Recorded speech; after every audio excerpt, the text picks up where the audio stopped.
Assalamualaikum warahmatullahi wabarakatuh. Innal hamdalillah nahmaduhu wa nasta'inuhu wa nastaghfiruhu wa nastahdihi wa natubu ilaihi wa na'udzu bihi min shururi anfusina wa sayyiati a'malina. May yahdihillahu fala mudilla lahu wa may yudlil fala hadiyalah. Nasyhadu an la ilaha illallah wa nasyhadu anna Muhammadan abduhu wa rasuluh la rasula wa la nabiyya ba'dah. Yaqulu tabaraka wa ta'ala fi kitabihil karim, a'udzu billahi minasy syaithanir rajim. Walladzina yaknizuna adh-dhahaba wal fiddata wa la yunfiquna fi sabilillah fabashshirhum bi'adzabin alim. Yauma yuhma 'alaiha fin nari jahannam fatukwa biha jibahuhum wa junubuhum wa dhuhuruhum hadza ma kanaztum li anfusikum fadhuqu ma kuntum taknizun. Amma ba'du, Allahumma la sahla illa ma ja'altahu sahla wa anta taj'alul hazana idza syi'ta sahla. Bapak sekalian, syukur senantiasa kita haturkan kehadirat Allah Subhanahu wa taala.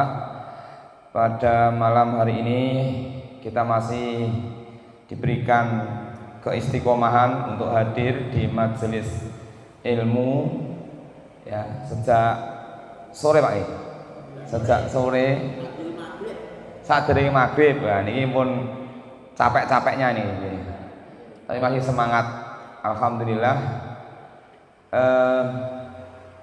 Saya malam hari ini ingin mengajak ke Bapak sekalian untuk merenungkan ayat di surat At-Taubah ayat 34 dan 35. Ini untuk motivasi kita saja.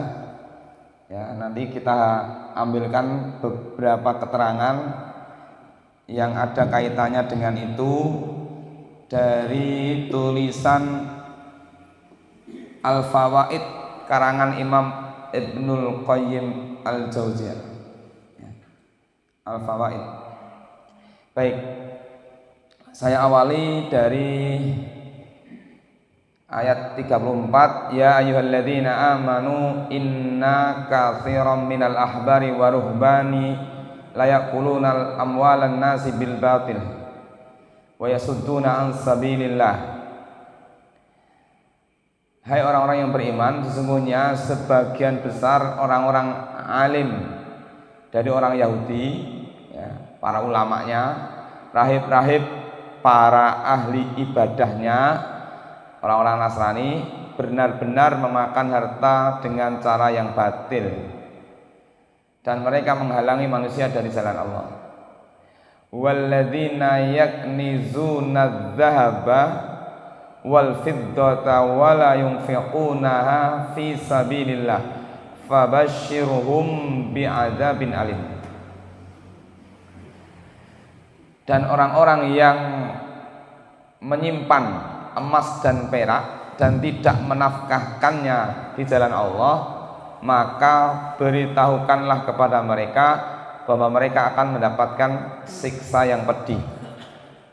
Yang kita akan bahas dari yang bagian kedua ini, walladzina yaknizuna dzahaba wal fiddata wa la yunfiqunaha fi sabilillah fabashshirhum bi'adzabin alim. Jadi orang-orang yang menyimpan emas dan perak dan tidak mau menafkahkannya di jalan Allah, maka beritahukanlah kepada mereka siksa yang pedih.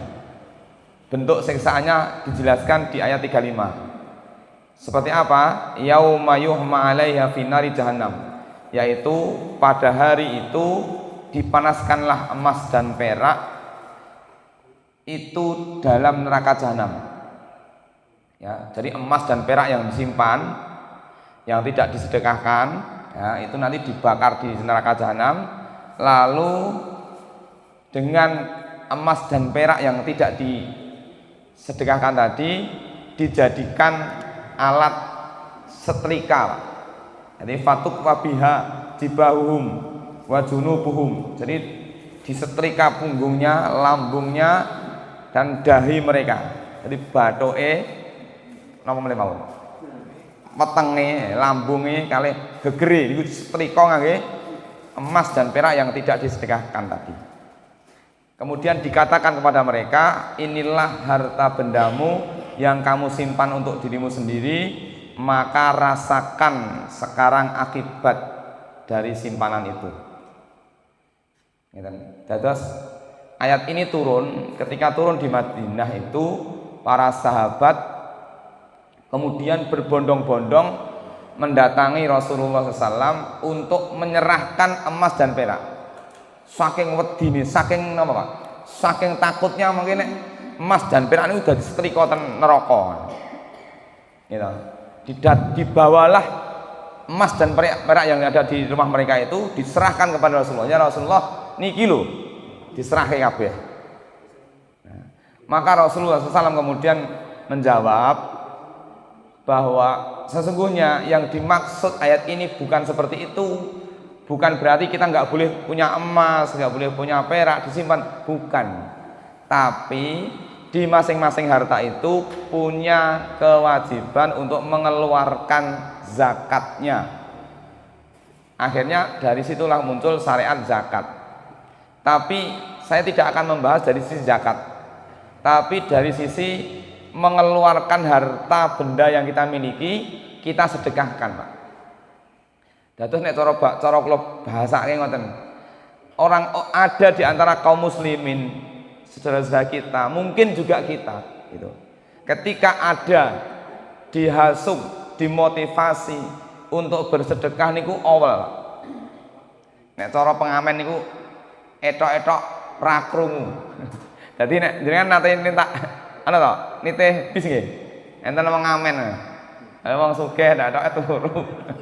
Etok-etok turu ndak ora krungu. Dadi enten kotak infak mubeng niku ndak ora ngerti. Gitu. Nah, terus tujuane napa? Numpuk-numpuk duit lebokke rekening, mungkin nek rekening pun kuatah pamerke kancane iki lho rekeningku. Tapi nek enten sing butuh niku etok-etok mboten ngerti. Lah niku mengke bondo sing mboten disedekahke. Bondo mboten dizakati, disedekahi mboten purun gitu. Util nek niku. Niku mengke ten akhirat dikumalungke ning gulune, nek ampun terus disetrika bathuke, setrika wetenge, setrika gegere, Pak. Ora medeni niku. Jadi duwe sawah 3 pathok gitu, panen mboten kurang ngetoki zakat. Sampeyan 3 pathok niku dikalungi ning gegere ning gulune niku. Kalungan pirang-pirang ton gitu. Disetrika bathuke, setrika wetenge niku. Ndak mau mengeluarkan zakatnya. Sebagian orang itu mempunyai persepsi bahwa mendatangkan rezeki itu hanya bermodalkan sesuatu yang kelihatan hitungan matematis, kelihatan mata. Gitu ya. Jadi ketika dia disuruh untuk mengeluarkan sedekah, dia tidak mau. Ya. Kenapa? Karena hitungannya sudo, kan itu. Bapak sekalian, saya ingin tunjukkan kepada Bapak sekalian, panjenengan sekalian, bahwa ternyata mengundang rezeki, memancing datangnya rezeki itu ada beberapa cara yang kadang-kadang cara itu di luar nalar kita. Kalau tahu si perso, contoh Pak. Dahulu di zaman Rasulullah SAW, monggo kali diunjuk kali dahar, mungkin terus adem, bukan sekeco. Niki masalahnya hawane adem, asrep. Nggih. Sange sing mas. Nah, kula tak matur. Dahulu itu ada 2 orang sahabat. 2 orang sahabat, Pak. Nyun sewu, bukan sahabat, kakak beradik. Niki pun ditinggal mati bapaknya, ditinggal mati ibunya, tinggal berdua. Kakak beradik. Sing adike niku sregep pengajian, Pak. Pokoke Kanjeng Nabi ten pundi ditutke. Jenengan niki sing ten mriki jadwal pengajian jenengan sing paling kathah pinten, Pak? Jenengan dalam seminggu bisa hadir di majelis taklim niku pol-pole pinten? Paling kathah. Seminggu kan 7 dina. 2 kali. Enten mulai sing luwih akeh. Nah, ping 3 gitu. Kula nate duwe murid ngaji, kula nate nggih, niki nggih termasuk pengajian. Kula nate duwe murid ngaji. Niku pun sepuh, yuswane mungkin kalih panjenengan nggih himbang ya. Mun 70-an sakniki. Niku kula niku nggumun, jenengan niku pengajian nek sregepimen. Kira-kira seminggu niku ping pinten? Kula tekoki niku ping 14. Seminggu niku bisa hadir pengajian 14 tempat. Entuk ngayahi piye kan jenengan niku krungu jumlahe tok men gumun. Contoh. Lah nggih, ba'da subuh, kajian ba'da subuh, kajian duha, kajian ba'da duhur, ba'da asar, ba'da maghrib. Niku sedina ping 3, ping 3. Ngoten niku. Pindah-pindah. Saya terheran-heran. Sampai pernah saya tanya lagi, niki pun pinten Pak? 16 Mas. Masya Allah. Seminggu iso menghadiri majelis taklim 16 tempat. Ya nggih. Mangke kula critake. Ustadz saya di pondok itu seminggu itu pernah cerita 30 tempat. Ustadz Sururi yang ya Allah yarham ya, itu konon 35 tempat seminggu. Pripun teng ngayahi. Gitu Pak. Mungkin nalar mboten gitu. Mikir keluarga piye, ekonomi piye kan ngoten. Nah, ini tadi ada kakak beradik.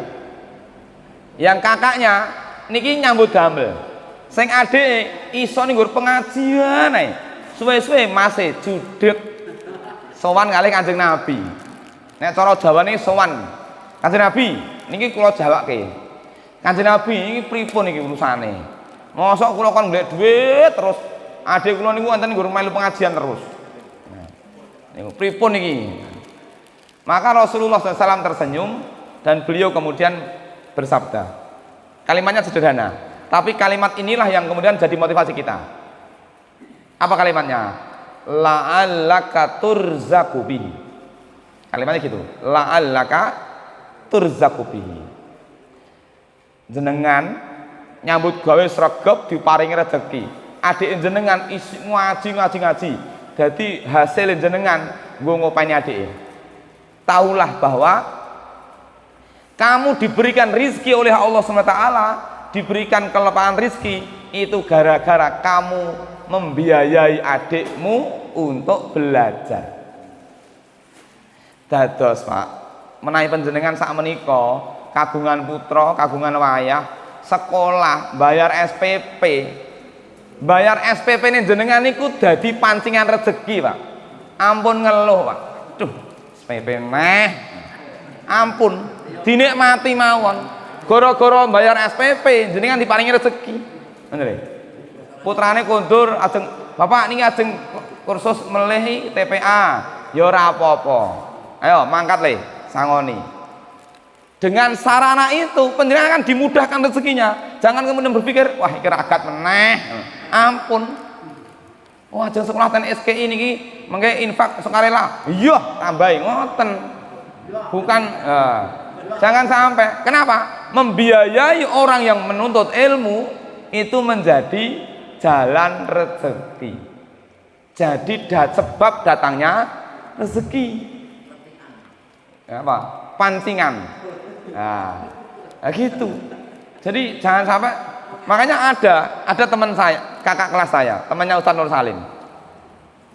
Itu membuka pondok pesantren Ma'had Tahfidz, menghasilkan hafid Quran dalam satu angkatan itu 60 orang putra putri 30, putri 30 Pak. Itu gratis tis disumbang koncone mboten purun. Mboten. Niki Ustaz niki ajeng nyumbang mboten. Jenengan mang nyumbang wonten mriku mawon. Niki jatah kula. Niki kajenge amal jariah kula. Sampai sekarang tuh sampai 15 angkatan itu ya mboten kurang napa-napa ya Pak. Rezeki lancar luar biasa. Gitu ya. Ya karena apa? Dia menghabiskan energinya, menghabiskan rezekinya untuk membiayai orang yang menuntut ilmu, gitu loh. Pasti Allah mudahkan. Yang ini tidak jarang-jarang orang pahami. Jarang-jarang orang pahami. Panjenengan sedekah biayai ngeten iki. Oh pengajian, kosok kong Oh niku dadi pancingan rezeki, Pak. Jadi ampun awal-awal enek edaran napa snack pengajiane anu mboten kula mboten napa. Lah nek napa? Kula wakaf mawon. Bedane wakaf kalih sedekah niku napa? Padha-padha amal saleh. Bareng kon nyukupi snack pengajian awal. Tadi ini ngeten niku. Niki pancingan rezeki gitu loh. Jadi kalau ada orang apalagi yang kita biayai orang yang menuntut ilmu. Para ulama mengatakan, para ulama itu ya, itu jangan disamakan dengan orang yang bekerja. Jenengan gaji wong nyambut gawe gitu, Pak. Urusan dunia, wong yang sawah, wong nukang napa-napa, urusan dunia, Pak. Itu jenengan hitung haknya mereka berapa. Tapi orang yang mengajarkan Al-Qur'an itu tidak cukup sebenarnya. Dia digaji sebulan tidak cukup. Kenapa? Mau jenengan gaji 1 juta, 2 juta, 3 juta, 100 juta sekalipun tidak cukup, Pak. Kenapa, Pak? Apa bedanya? Karena orang yang mengajarkan Al-Qur'an itu ilmunya itu menjelaskan kepada kita mana jalan ke surga, mana jalan ke neraka. Urusan akhirat, Pak. Sing mari awake dhewe slamet niku ya gara-gara kita dapat ilmu yang mengajarkan kita kepada jalan ke surga. Bukan urusan dunia, maka tidak bisa sama. Tidak sama. Urusan kalau orang kita menggaji orang karena pekerjaan itu urusan dunia, selesai di dunia. Tapi kalau kita memberikan fasilitas, membiayai orang yang belajar Al-Qur'an, ya, maka itu ada nilai yang tidak bisa dibayarkan dengan nilai rupiah. Ini satu poin. Ya, maka mari kita ingat, ya, mari kita ingat apapun kondisinya bahwa Rasulullah SAW memberikan pengajaran kepada kita. La'allaka turzaku bihi. Insya Allah dengan kita ringan ketika kita beramal jariah itu, termasuk misalnya kalau putrane nyuwun apa, ya kaitannya dengan ilmu yang membuat mereka soleh.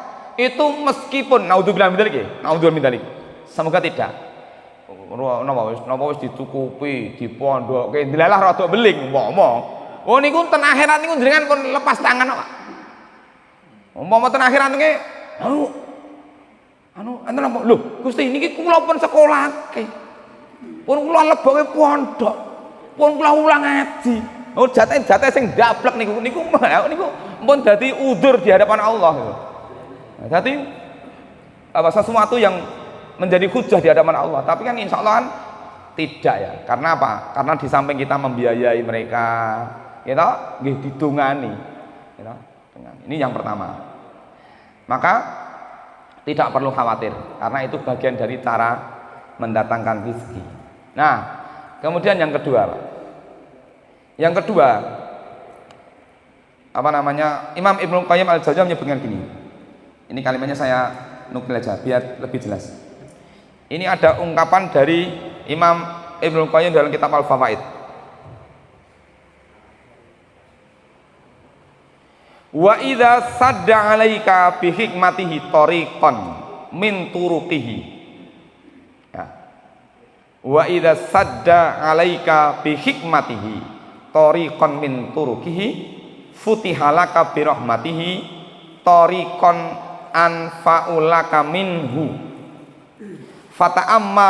fata'ammal halal janini ya'tihi ghada'uhu wa huwa dammu min tariqin wahidatin wa huwa as-surratu falamma kharaja min batnil ummi wan qata'at tilkat tariq futihalahu tariqaini isnaini wa adra lahu fihima rizqan atyab walladhi minal awal wa aladdu minal awal lubnan khalisan sa'igan wa idza tammat muddatur radha wa qata'at tariqani bil fitami futiha turuqan arba'atan akmalu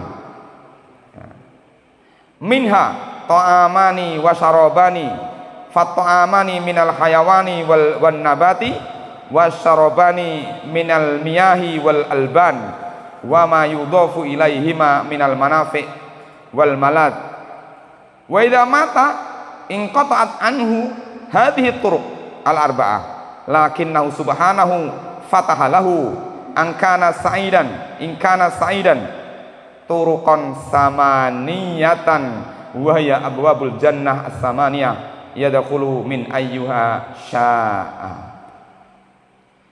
Jika kalian hidup di dunia tertutup bagi kalian satu pintu rezeki, maka yakinlah bahwa Allah pasti membukakan pintu rezeki yang lain. Ampun stres. Jadi nek wong stres itu berarti ndek ngaji kurang jeru. Malah di poro mboten tau ngaji. Ra tau ngaji utawa ngajine kurang jeru. Gitu. Awak kali kurang gitu. Kan ngoten. Jadi ketika daftar sesuatu, waduh ra tampa. Ampun, waduh stres aku, ampun. Ketika satu ditutup, maka yakinlah bahwa Allah membuka pintu rezeki yang lain dan lebih luas dan lebih banyak. Itu kaidahnya, kaidah dalam urusan rezeki. Bahkan rezeki lebih tahu di mana alamat kita daripada kita mencari alamatnya rezeki. Itu kaidahnya. Rezeki lebih tahu di mana alamat kita daripada kita mencari rezeki yang tinggi. Golek gawean rono-rono nandang itu bingung tau niku, stres ora ngerti alamate, tapi rezeki lebih tahu di mana kita. Makanya ketika ada ini saya Mas Slamet enten iki. Udah saatnya menikah, kok belum menikah, khawatir, oh kleru itu. Rezeki itu ikut kita, bukan kita ikut rezeki. Rezeki ini wong bujang kali wong omah-omah pun benah. Beda. Pun benten. Wong setiap orang itu akan diberikan rezeki sesuai dengan kebutuhannya kan gitu. Nah, maka Imam Ibnul Qayyim mengatakan, fa'ata'ammal halal janin, maka perhatikanlah keadaan janin. Janin itu rezekinya dari berapa pintu, Pak? Satu saja, dari surroh, dari plasenta. Sumber makannya hanya itu, Pak. Ketika satu pintu rezekinya Allah tutup, diputus, dia lahir, apakah dia mati? Tidak. Allah hadirkan dua pintu rezeki, ASI. Nah, dua pintu rezeki.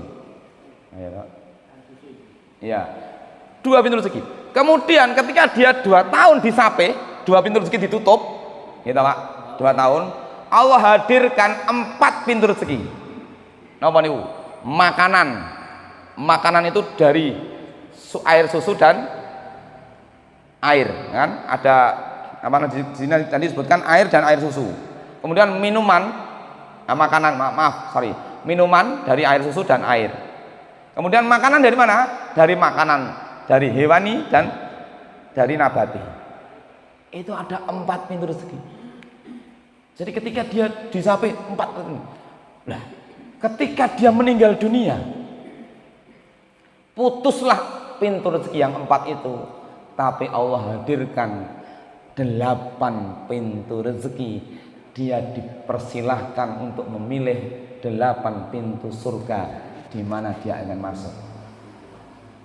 Maka dalam hal ini kita perlu mengoreksi diri kita. Oh, ternyata cara berpikir saya keliru. Cara berpikir saya seperti itu. Ya, seperti itu. Kemudian yang berikutnya, ini apa namanya? Cara memancing rezeki juga. Yaitu apa? Dengan cara birrul walidain. Rasulullah menyatakan birrul walidaini dainun. Birrul walidaini dainun. Birrul walidain, berbakti kepada kedua orang tua, itu adalah hutang. Hutang yang akan kita bayar.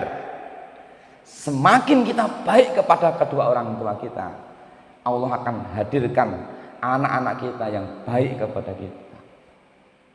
Para ulama mengatakan, man waqqara walidayhi razaqahullahu waladan yuwaqqiru, wa man lam yuwaqqir walidayhi razaqahullahu waladan lam yuwaqqiru. Barang siapa yang memuliakan orang tuanya, Allah akan berikan kepadanya rizki dalam bentuk anak yang selalu berbakti kepadanya.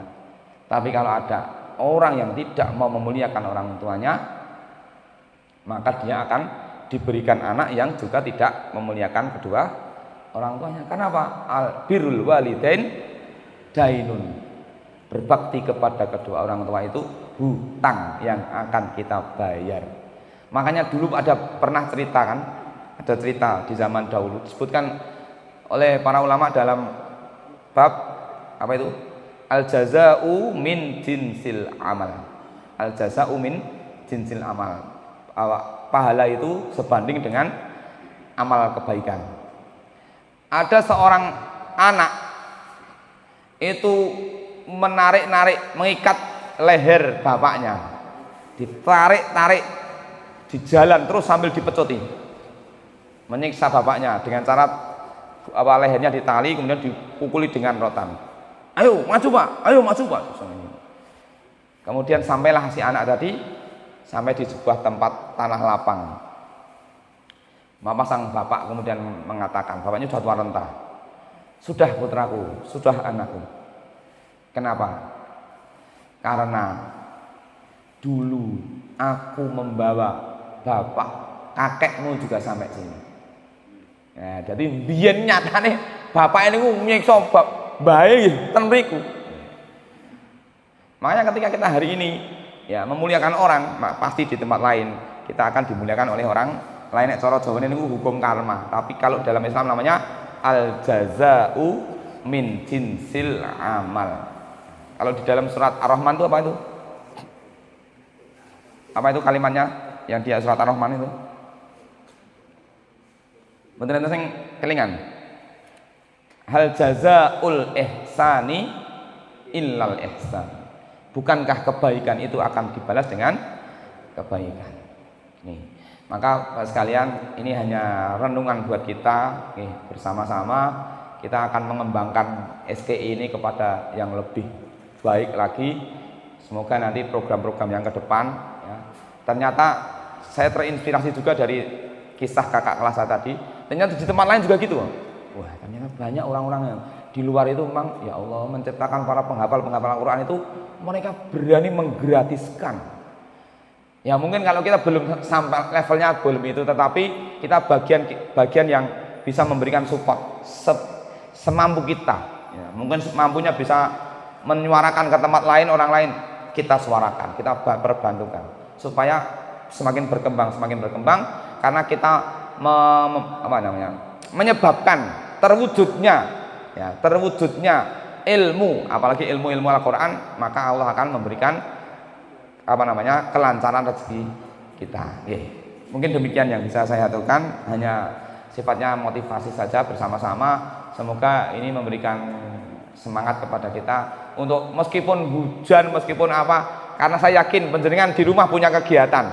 Disinilah Allah datangkan rezeki. Jangan sampai ketika kita berpikir, waduh, aku nak ngaji terus rezekiku piye? Insya Allah Allah akan jamin. Ya, itu. Nah ini tidak pernah khawatir pak. Ya, tidak pernah khawatir. Demikian barangkali ada yang ingin bapak sampaikan berkaitan dengan apa yang saya aturkan di depan. Ya mungkin sifatnya motivasi. Monggo saya persilahkan.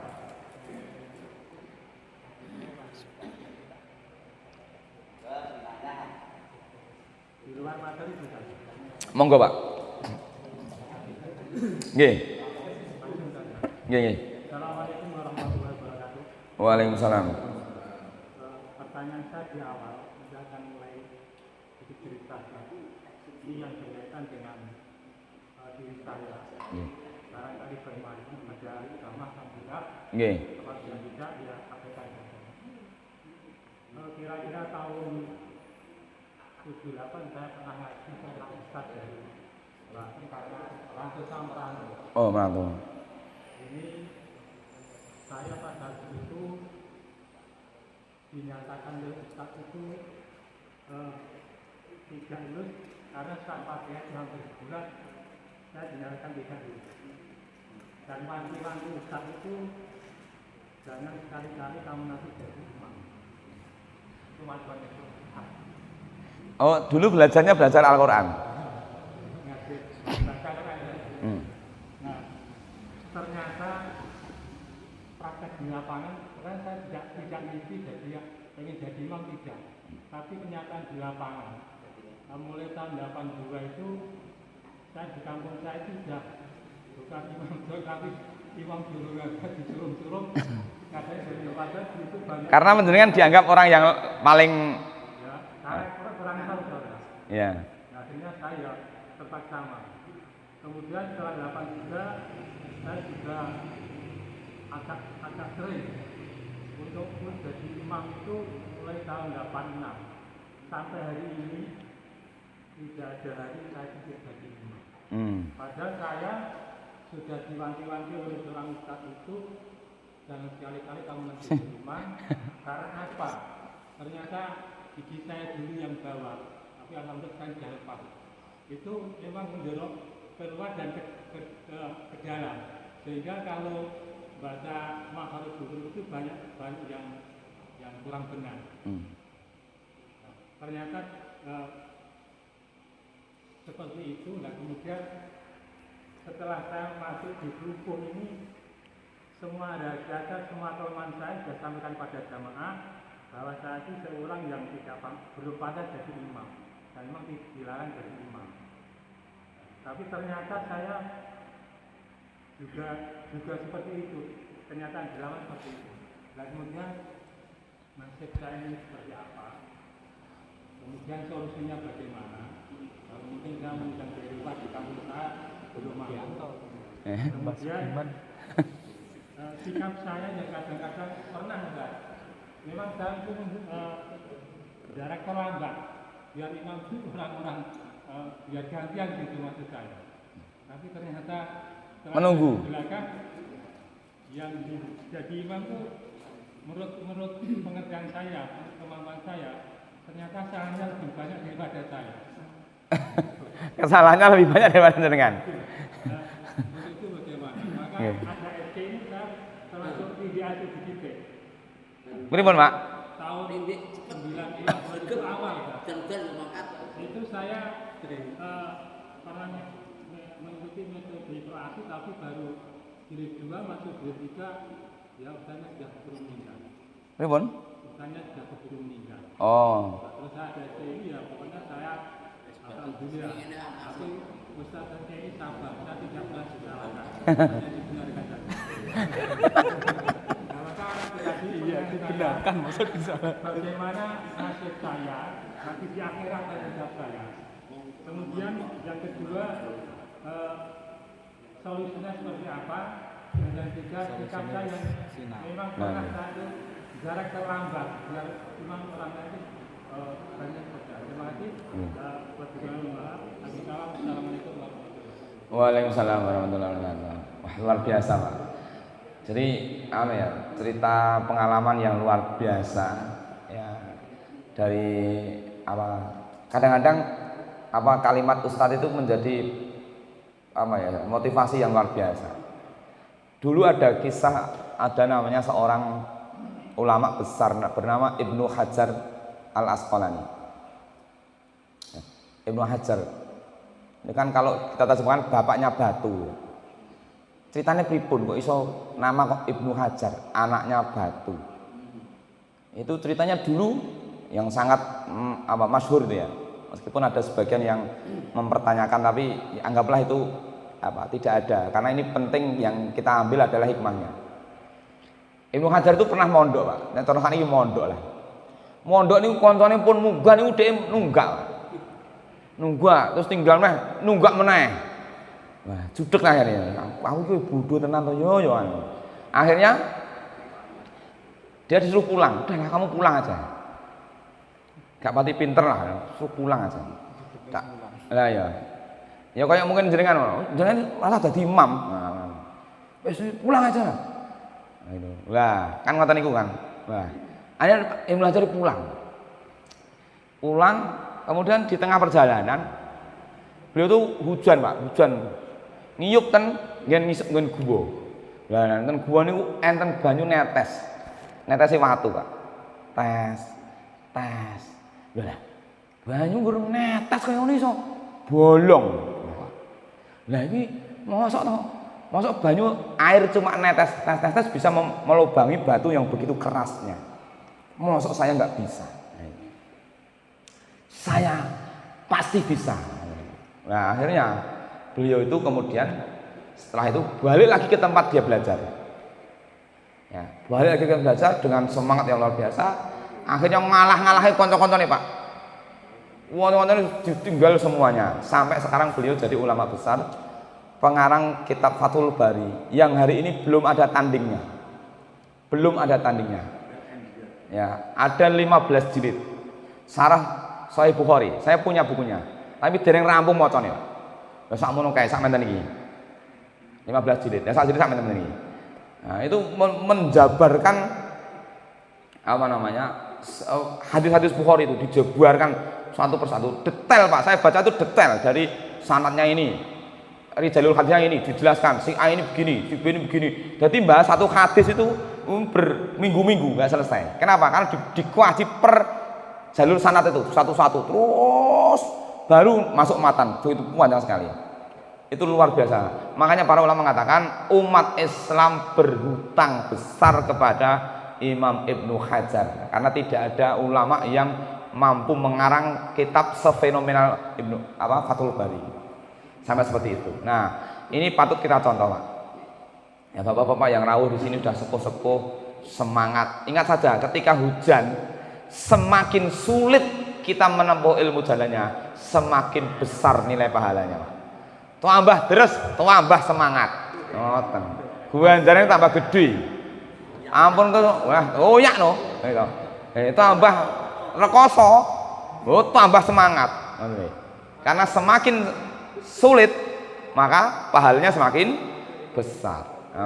Nanti walaupun luar biasa penjenengan ini. Nah, terus terkait dengan kekurangan, kan kekurangan bisa diperbaiki. Di sini ada banyak ustadz-ustadz yang bisa membetulkan bacaan penjenengan dalam kondisi itu. Sudah dibetulkan.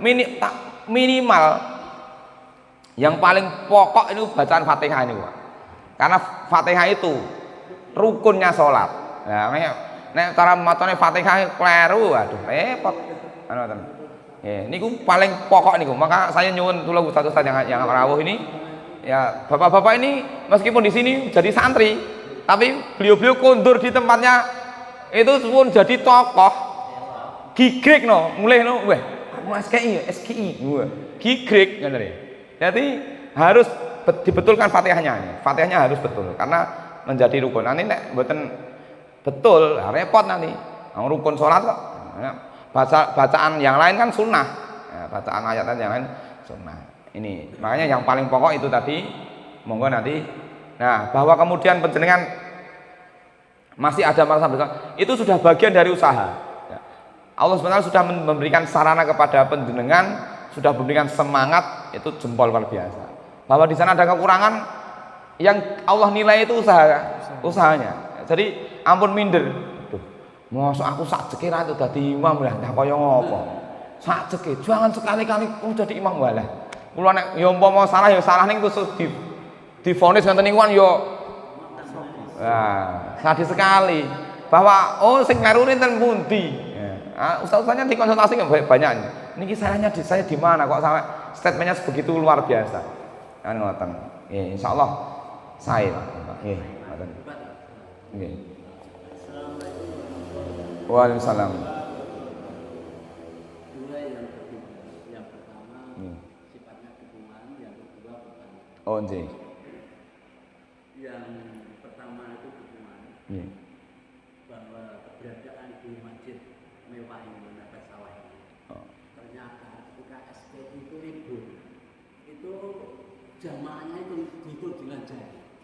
Tetapi ketika hadirnya SPI ini, satu shop ini bisa penuh. Jadi SPI ini luar biasa.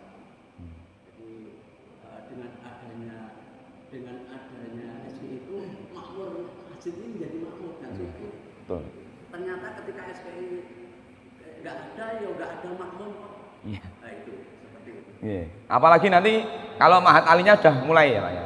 Wah, itu santri. Ketika SKI libur, imani jorok, jurukan. Saya masuk tren sendiri, masuk libur. Itu yang pertama, yang kedua kan pupok. Ya. Keberadaan kopi rumah ini ada dua hal yang berbeda. Yang berbeda begini. Ketika kajian ngopi bareng ditutup isrok bareng itu ada dua yang meluap itu berbeda. Oh jenenge esok kok kalau hubungan kegiatan dunia, yang mana yang dunia? Nah itu minum itu, nah itu artinya nggak boleh kata menurut dia. Nah padahal selama ini kita melaksanakan seperti itu, termasuk Ustaz sendiri juga melaksanakan bahwa saya kalau dengan Pak Ustaz ini dia sebagai di PDM kalau nggak salah takjil. Nah, maka itu mohon penjelasan sehingga teman-teman kita yang berbeda ini bisa menjadikan satu pandangan. Jadi apakah tidak boleh ketika kita itu isrok dengan wedangan-wedangan seperti itu? Kita luruskan, bukan tidak boleh Pak. Mungkin bahasanya afdolnya memang tidak mikir dunia. Mungkin gitu, bukan bahasanya bukan tidak boleh. Kurang pas gitu ya? Dianggap kurang pas gitu ya? Itu bagaimana gitu. Sebenarnya? Cuma itu. Sehingga tidak masjid lain enggak sama. Dijelaskan. Boleh enggak ketika kopi ireng itu ada makan minumnya? Intinya gitu.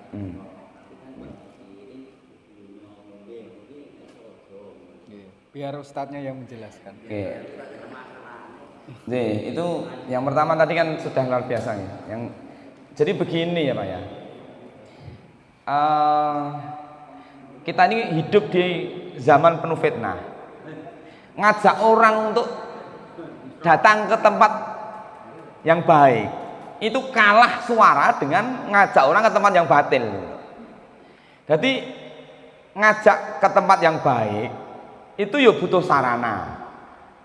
Ya, sarana untuk tercapainya sesuatu yang baik gitu loh. Ya, jadi kalau gaung kebaikan tidak kita suarakan, maka gaung kebatilan itu akan menang. Gitu loh. Jadi sebenarnya pola berpikirnya begitu. Bahwa sekarang kalau itu nggak boleh semua pengajian subuh nggak boleh semua, karena pengajian subuh semuanya ada makannya, gitu. Wonten soto, wonten apa-apa, komplit Pak Pak. Nah, jadi itu hanya sarana untuk menarik menyampaikan kebenaran dengan model, dengan cara. Gitu.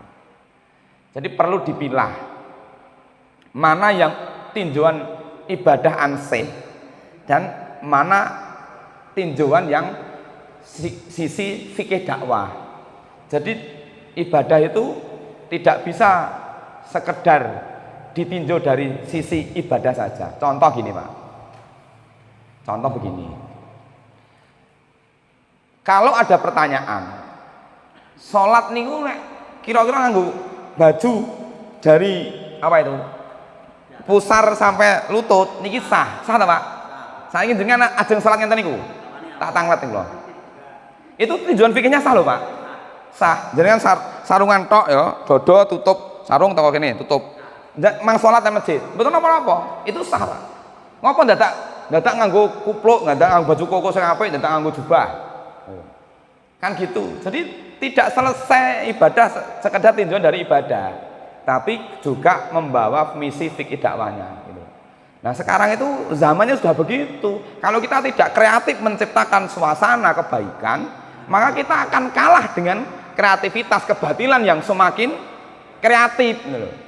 Nah, para pejuang-pejuang kebaikan tidak kreatif mengemas kegiatan ya, supaya kebaikan itu bisa disampaikan kepada halayak, maka akan kalah gaungnya dengan kreativitas orang-orang yang batil gitu. Undangan dangdutan, undangan, wah niku luwih menarik Pak, luwih ngawe-ngawe.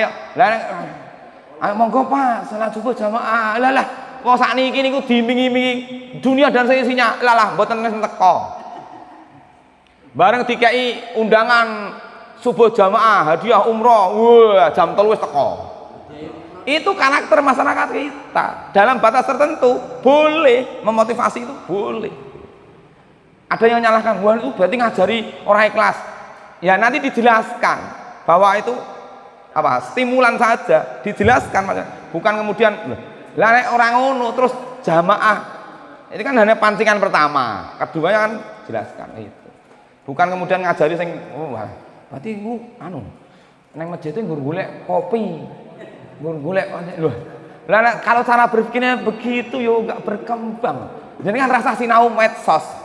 Nanti nak digilas habis sama kebatilan. Pengajian rasa nganggo YouTube. Itu. Jadi kita tidak perlu ke situ. Jadi ini hanya apa namanya? Yaitu tadi. Media dakwah kita tuh di sini, Pak. Ini media dakwah kita. Kalau dakwah kita tidak tidak kita pakai untuk dakwah, yakinlah bahwa ini jadi alat untuk maksiat. Kalau para pejuang kebaikan tidak mau migrasi, orang kenal IT, nggak kenal YouTube, nggak kenal apa, udah lah. Nanti YouTube isinya maksiat tok, internet itu maksiat tok gitu. Itu seperti itu. Termasuk itu cara. Ya, bahwa kemudian di situ kalau mungkin terlalu berlebihan monggo lah dikritisi. Nanti apa memberatkan misalnya ya sate terus memberatkan lah anak itu boleh lah nggur roti siji karo wedang kopi kok ya dimasalah gitu yo ini kan orang dunia banget yo semajarnya orang minum kan yo wajar nah itu juga media orang untuk bersedekah kalau tak urun sedekah kan nanti kan gitu. Lah iya kan gitu. Pengajian enggak mboten sah nganggo snack urusan donya. Lah mboten enten teko pengajian. Lah ya. Kan yo repot nek ngoten niku cara berpikirnya. Kecuali kalau terlalu berlebihan terus memberatkan. Kok iso teko kudu urun sakmene. Lah itu monggo mau dian. Tapi kalau wajar kan ya seperti itu. Nggih. Gitu nggih. Nggih, matur suwun. Alhamdulillah Pak Wati, kalau SGI memang ada manfaatnya buat masyarakat tentunya, karena membangun ini juga butuh perjuangan lahir batin. Lahir batin ya, kalau memang ada manfaatnya ayo didukung bareng-bareng, karena benar sekali berkahnya Quran itu luar biasa. Nenek jenengan ricui wong sinau Quran itu parat luar biasa. Jadi hati-hati dengan Quran. Bahkan saya sama tim pengajar itu saya selalu wanti-wanti kita harus saling ridho. Kalau misalkan kondisi SGI baru ada segini untuk sekedar memberi uang bensin gitu ya, ridho. Karena ini Quran yang kita dakwahkan itu Quran. Saya selalu motivasi. Nah, berkahnya juga Pak. Barangkali kita dimudahkan bangun masjid ini juga. Barangkali saya nggak menjudge. Itu juga bagian dari berkahnya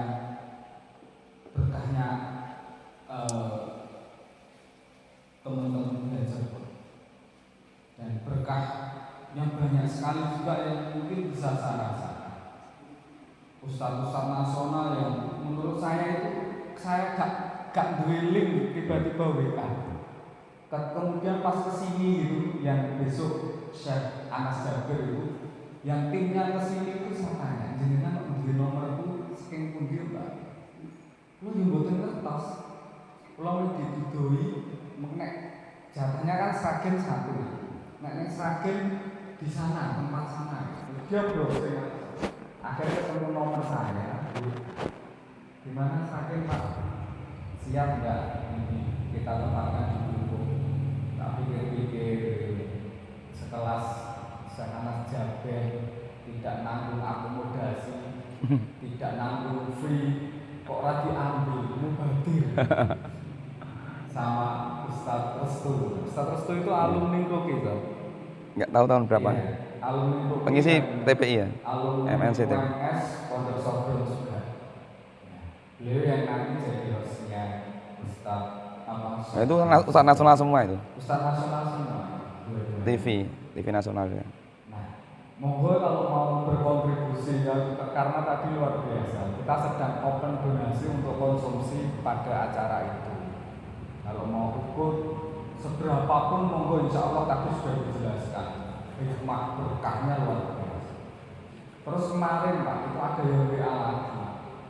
Ustadz nasional tapi remaja, untuk remaja ya, saya lupa namanya. Tapi hari Ahad, nah kamu kok hari Ahad itu saya sudah terlanjur ngaturi Ustadz Umar Sanusi dari mudirnya MBS Jatinong itu. Oh, Klaten. Iya, Klaten. MBS itu Muhammadiyah Boarding School. Beliau kan sudah luar biasa keilmuannya juga kan. Tapi kalau yang ini tentunya masih kita mikir akomodasi dan fee-nya juga. Ya, kalau kosong bayar ya proses. Kalau gratis ambil. Akhirnya belum saya terima.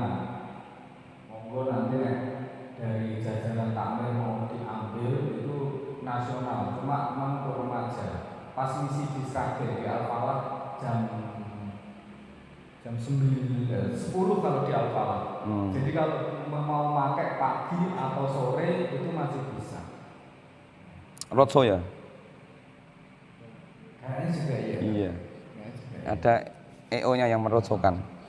Terus yang saya analisis itu kan awalnya kita dikasih waktu hari Senin tanggal 20, tanggal Senin 19 pada asar. Tiba-tiba itu kita dapat waktu yang menurut saya lebih tepat karena saya juga konsultasi alumni. Gimana Pak? Mau pilih yang mana? Iya. Pagi aja. Iya. Ternyata di ACC juga. Akhirnya fixnya tanggal 18 tanggal merah jam 9 pagi. Itu saya Anas Jabir itu ya. Jadi karena perlu host itu memang bahasa Indonesia kurang bagus. Apa? Ya enggak sih, Enggak. bisa bahasa Indonesia. Oh, udah bisa. Kemarin katanya nggak bisa bahasa Indonesia.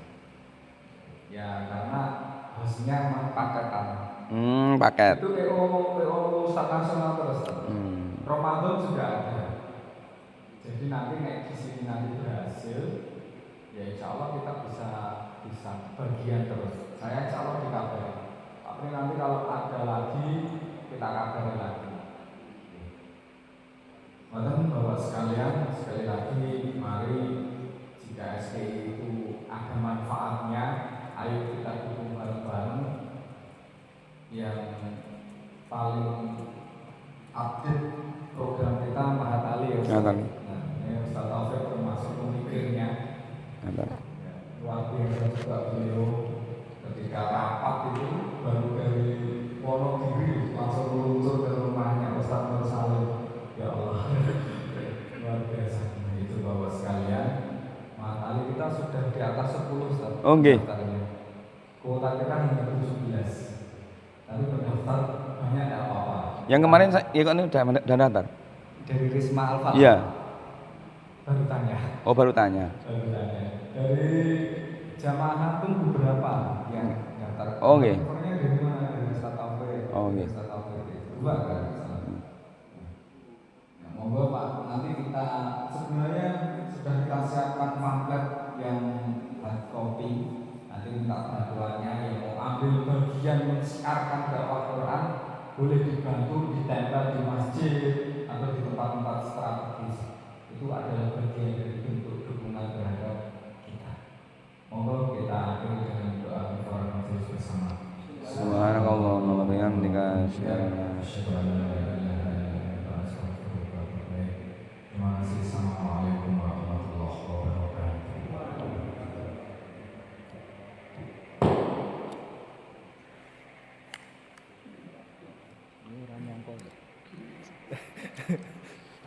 Terus saya dikasih kurikulum harianya itu tak terstruktur ternyata alumni Duki. Oh, malah nggak tahu. Oh, alah. Nah ini berarti tatapnya Kakak kelas saya jauh mungkin. Iya. Mungkin loh, nggak tahu lah kurikulum